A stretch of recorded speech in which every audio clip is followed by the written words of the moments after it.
Doctor, மன உளைச்சலால ஒருத்தருக்கு மரணம் ஏற்படுமா? கண்டிப்பா ஏற்படும். நம்ம மனசோட ஸ்பெஷாலிட்டியே எதையும் சமாளிக்கும். அது கொஞ்சம் அவகாசம் தேவை. தாங்க முடியாத பாரத்தை கொஞ்சம் கூட இடைவெளி இல்லாமல் கொடுத்துட்டே இருந்தோம்னா மன அழுத்தம் ஏற்படும். இதை தான் நம்ம ஸ்ட்ரெஸ்ன்னு சொல்கிறோம். மனசு சொல்கிறது தான் உடம்பு கேட்கும். நம்ம மனசு சொல்கிறத உடம்பு கேட்கலனாலோ இல்லாட்டி அதுக்கு அழுத்தம் அதிகம் கொடுத்தாலோ அது செயலிழந்து போகுது. ஏன், நம்ம இருதயம் செயலிழந்து போகவும் வாய்ப்புண்டு. இதை தான் நம்ம அக்யூட் மயோகார்டியல் இன்ஃபாக்ஷன்னு சொல்கிறோம். ஸோ மன உளைச்சல்னால மரணம் ஏற்பட கண்டிப்பாக வாய்ப்புண்டு. அருந்தவம் படிச்ச சிலபஸ் எந்த வருஷம் ஆரம்பிக்கப்பட்டது?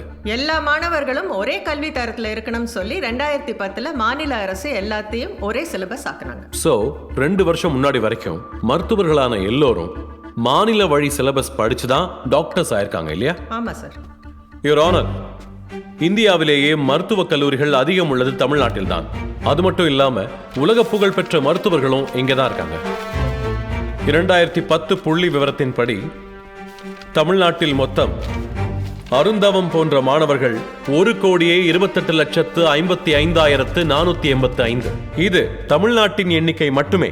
ஆனால் 1962ஆம் ஆண்டு ஆரம்பிக்கப்பட்டு 19,216 பள்ளிகளில் படிக்கும் மாணவர்களின் பாடத்திட்டத்தை இத்தனை கோடி மாணவர்கள் மீது திணிப்பது எந்த விதத்தில் நியாயம், your honour? Objection, Your Honor.